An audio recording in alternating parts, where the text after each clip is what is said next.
తిరుమల దర్శనానికి వెళ్ళినప్పుడు అన్ని గంటల క్యూలో నిలబడి వస్తే కనీసం 10 సెకండ్లు కూడా స్వామివారిని చూడనివ్వకుండా పక్కకు నెట్టేస్తుంటే మనసుకు చాలా బాధగా అనిపిస్తుంది కదా.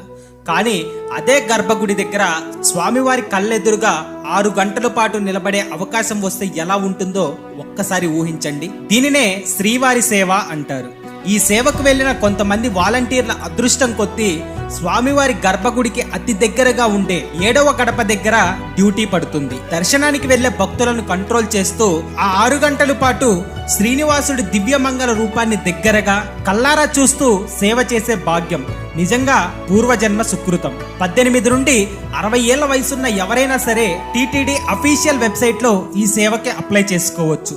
ఇలా 7 రోజుల పాటు సేవ చేసే వాళ్ళకి ఫ్రీగా అకామిడేషన్, భోజనం టీటీడీ వాళ్ళే చూసుకుంటారు. ఆ 7 రోజులు మెడలో కాషాయం కండువా వేసుకొని ఏ చిన్న సేవ చేసినా సాక్షాత్తు ఆ స్వామికే చేస్తున్నంత తృప్తి కలుగుతుంది. మీ జీవితంలో ఊహించని మార్పులను చూస్తారు. ఈ వీడియో చూసే వాళ్ళు ఎవరైనా శ్రీవారి సేవకు వెళ్ళి ఆ 6 గంటల పాటు ఆ స్వామివారి ముందు సేవ చేస్తుంటే మీకు ఎలా అనిపించింది అనేది కామెంట్లో చెప్పండి. ఈ వీడియోని శ్రీవారి భక్తులకు షేర్ చేయండి. మన అకౌంట్ని ఫాలో చేయండి. ఓం నమో వెంకటేశాయ.